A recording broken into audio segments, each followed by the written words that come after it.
The autopilot's losing the fight. The helm's slipping, so we must hand steer. And the sea is thrashing like a giant washing machine, and we're taking in water. Waves are smashing over 4 meters high. Winds are punching at 50 knots, and we still haven't seen the worst of it. We know we're about to get hit, and the only question is, how hard? So, kick off your shoes, come barefoot with us, because this one you'll want to ride out until the end. We are John and Ellie the Barefoot Doctors, and we're taking you with us from the first spark of an idea to sailing the most breathtaking corners of the planet. So, join us on this journey, because life is better barefoot. Strap in, because on this crossing from Fiji to Tonga, we were forced to sail through a 900 nautical mile storm of pure chaos and malice. What began as a harmless little low pressure system, just 20 to 30 knots, expected to pass in 48 hours, quickly morphed into a monster building right in our path, stacking up of 50 knot winds with 5 metre seas. And the universe, as always, had a sense of humour. For the first 4 days, we were crawling along with no wind at all, motoring through calm while a storm brewed ahead. It felt like nature's way of reminding us just who really is in charge out here. By day 5, the forecast turned from manageable to run for your life. The system was expanding fast, barrelling straight over us. We'd been inching north for as long as the wind allowed, but the message was clear. If we didn't push more than 100 miles or more further north, we'd end up dead centre in a 50 knot or more plus a storm. Plot a point at the northern edge of the storm's worst zone, hoping to keep the wind below 35 knots. Survival took priority, schedules, destinations and the owner's work commitments all irrelevant right now. We turned 90 degrees and headed due north, even though every mile gained was another mile that we'd have to claw back later. Rich, the owner, had a timeline, but Mother Nature had other plans. And then came the waiting game, watching every forecast, tracking every shift, wondering if the storm would surge further north, swallow us, or spare us by a sliver. Fingers crossed, no guarantees, just miles of ocean and a storm hunting us down. It's touch and go. We certainly won't get out of its way completely. We are going to get hit by the tail of it. But the question is, how much of the tail is going to hit us and how hard are we going to be hit? So guys, just a reminder to like, subscribe and ding the notification bell, because then you get notified when a new video comes out.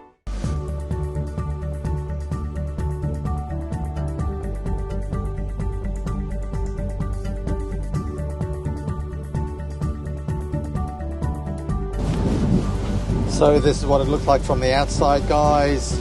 Winds are only about 18 knots at the moment. Obviously the storm is some way away.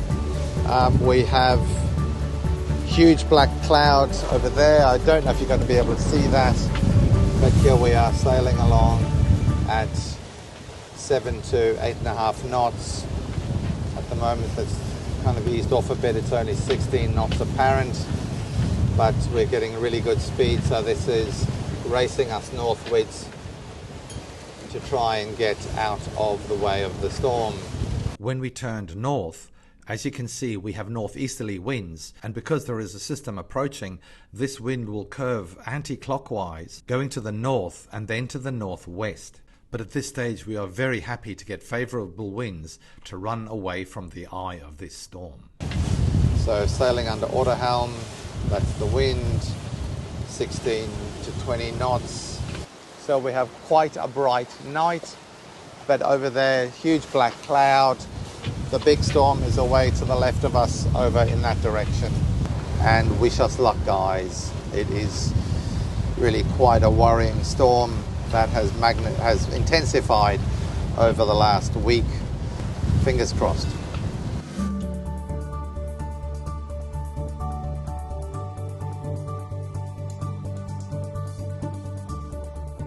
So we've just got up to put a reef in the main, and let's go. Anything you want to say before you climb up on the roof? Yeah, the winds between 20 and 25 knots. Forecast to get stronger as the storm approaches in 24 hours, but we're trying to get to the top of the storm to minimize the amount of bad stuff we have to go through. 100 miles to go though still, and it's all upwind unfortunately, which is a bit of a pain, but better sailing upwind in 20 to 25 knots than sailing through 40 knots of a storm. You ready? Yep. Let's go. We're going to turn the engines on or anything like that. We're going to just use the power of the Genoa, so we're going to keep heading in the same direction. We're going to level the main 13 hours, go up to the mast. We have to then drop main halyard.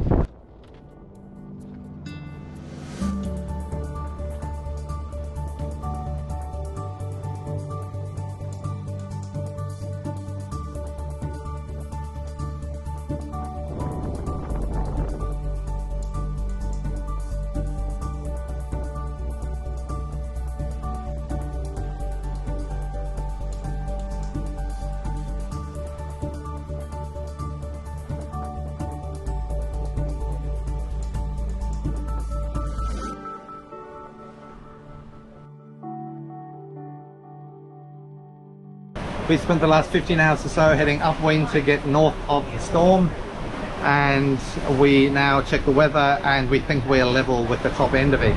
So instead of bashing our way further north, we are now going due west, which is great at the moment because we have a northerly wind and we are now shaked out of reef. The wind's about 17 to 20 knots apparent, and we are hooning along at 9 knots. Well, it was 9 knots when I was here. 9 knots when I was here.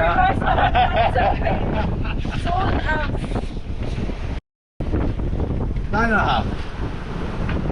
9.4. Okay, we're hooting along.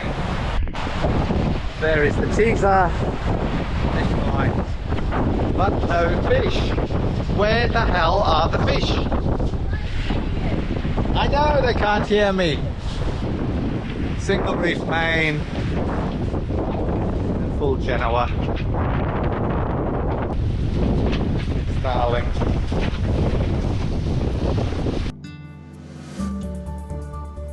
So we pushed west, making the best progress we could to climb out of the storm's reach.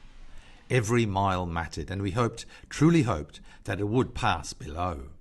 All we could do then was to cross our fingers and keep going. With the wind slowly backing anti-clockwise, we could actually track the storm's center using that old sailor's trick. Face the wind, stretch out your left hand, and in that direction somewhere is the eye of the storm. It doesn't tell you how far away it is or how strong it's going to hit, but it does tell you the direction and will let you know that it's moving past you or behind you. However, be really, really worried if it is not changing direction, because it is going to roll over the top of you. We were still clawing up wind at about 60 degrees to the apparent wind, because if we took the easy road and headed deeper, we'd be going deeper and deeper into the eye of the storm. As the wind veered from northeast to north and then to northwest, we changed course accordingly, until we were heading in a southwesterly direction. But late in the afternoon, the sky began to change. It became darker, the clouds thickened and became higher, and that wall of weather in front of us just kept building higher, darker, heavier, and you felt an ominous chill in the air. These shots you're seeing were taken in the late afternoon in the mild conditions before nightfall. Even then we were getting gusts into the 40s and steady winds of well over 30 knots. We were also hit by rain squalls that hammered us at random. Everything was wet, everything was cold, and as the wind rose and the seas got more chaotic, the autopilot simply couldn't cope and hold us at the 60 degrees to the wind. The boat kept getting knocked off course by irregular, violent gusts of wind and the confused seas. Through the day I was already taking the helm when things got rough, but as night closed in, those moments became constant. Seas got worse, the wind got angrier, and the visibility collapsed completely. And what you're seeing in this footage is what it was like for the entire night, only far, far worse. When the darkness fell, it was absolute. There was no horizon, no sky, just black clouds, and we could not even see the waves 4 or 5 meters in front of us. Everything was just swallowed into black nothingness. To make matters harder, there was no internal wind instrumentation, so we couldn't see the actual wind strength from the inside. So even in those rare moments when the autopilot could hold, I still had to stay on watch at the helm, ready to grab control before the boat broached. By about 9 p.m. conditions had become savage. The sea state broke down completely. 4-metre peaks slamming into the boat from every direction, no rhythm, no pattern. It was a pure washing machine ocean. Maintaining course was a battle. The motion was vicious and unpredictable. I was soaked, I was freezing, and there was no way the autohelm was going to cope with this. So from that point I was steering, and unfortunately, unknown to me, but this would carry on for 9 relentless hours. Elizabeth and whichever crew member was on watch kept me going with snacks and hot coffee, but truthfully, it wasn't miserable. An enclosed helm would have changed everything. A GPS repeater inside would also have helped, but this was a charter boat and Rich and Beck were delivering the boat to get that sort of work done in Thailand. And what about our quality offshore wet weather gear? This was sitting in Italy waiting for the new boat. So we were out there in thin tropical trade wind jackets while being blasted by 40 knots of cold horizontal rain. Around 6 a.m, the winds finally eased back into the low 30s and the seas flattened out just enough for the autopilot to take over again. I staggered into the aft cockpit, too wet to go inside, and wrapped myself in the blanket to feel warm again. Because the entire night was pitch black and we were fully focused on keeping the boat alive. There's no footage of the worst of it. If you've been with us a while, you'd know that John is a master of understatement. 40 years as a doctor will do that to you. Decades of staying calm in the face of life and death and keeping emotions buried so he could steady others. But even he couldn't soften what was happening out here. Inside the boat, everything felt damp. The windows leaking, the air heavy, the cabin soaked with the trail of our wet gear. Towels piled up in defeated heaps, each one used to mop up the floor that we could barely keep dry. None of us slept. We were overtired, shaken, thrown around like rag dolls. A sudden lurch sent me sprawling and I felt my wrists snap with pain. Outside the storm was roaring like a living thing. Wind screaming through the rigging, the boat groaning every creak, making us wonder, is that just noise or is something about to break? Morale? Well, we tried. A few forced jokes, a few brave smiles, but the truth is no one felt like talking. No one felt like eating. We just wanted it to end. And even though the wind had finally eased off its peak, the sea hadn't gotten the message yet. We were still being thrashed, tossed and humbled.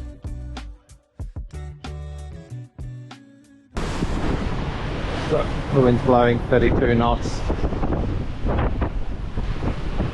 Seas are about 3 meters at times.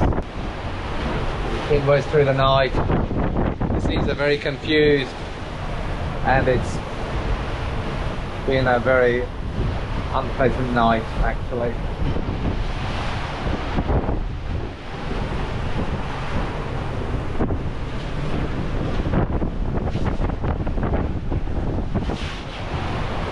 The waves are very confused last night, coming from all directions. You didn't have any idea of which direction you were heading based on the waves, and it was completely black. So that didn't help us for steering either. And yeah, we were in a lot of like a rain squall. So the rain was falling. There was no visibility, pitch black.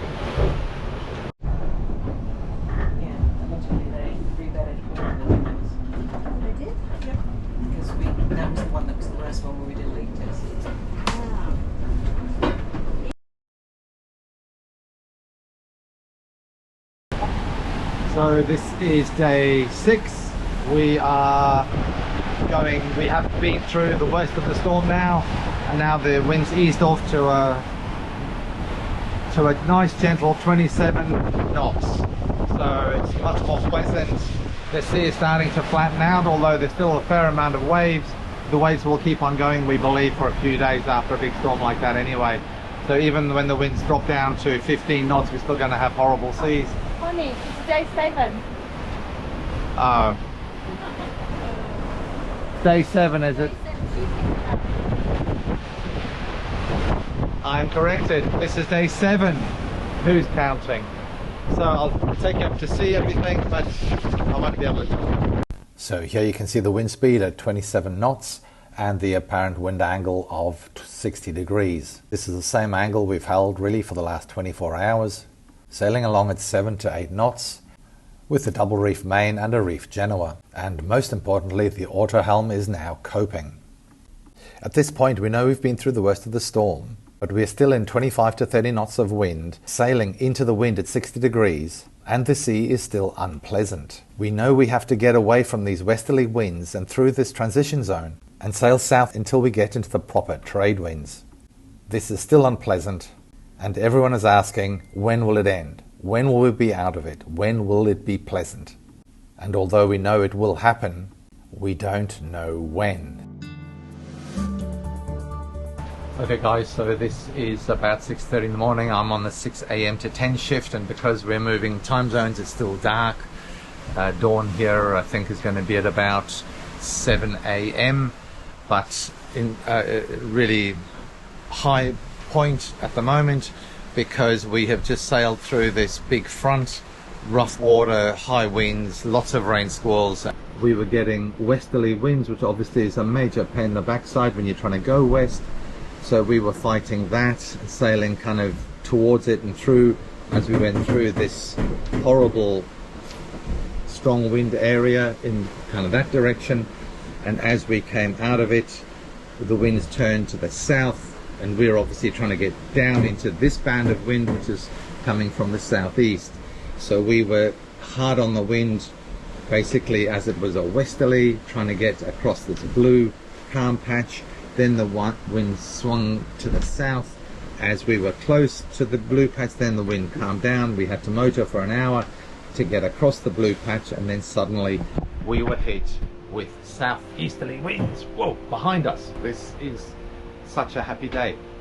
Not only did we get the wind behind us, so we're making great speed now, but the seas also flattened out. It became quite calm after we passed through the transition zone into the southeasterlies, and I'll show you what's going on outside. Dawn is just starting. We have a full moon shining through the high clouds.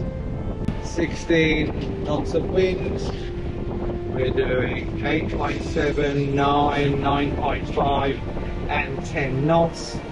It is absolutely superb. We have the full Genoa out on a broad reach. So the full main is out, Genoa is out. We have gentle undulating seas. The sea is much nicer compared to the washing machine seas we were getting before we went through the transition zone. So this system that went through had wind swinging around 360 degrees, creating just awful seas which we had to put up with for those few days as we sailed through it. But now this is wonderful. So behind us going 9, 10 knots. Happy days. But then, there it was, the most beautiful sight a sailor can ever see after days of storm like that, is the sun, golden, steady, defiant, breaking through the last torn pieces of black cloud that had been clinging to us like an unwelcome shadow. In that moment, everything softened, everything felt possible again. The storm had passed, and so had we.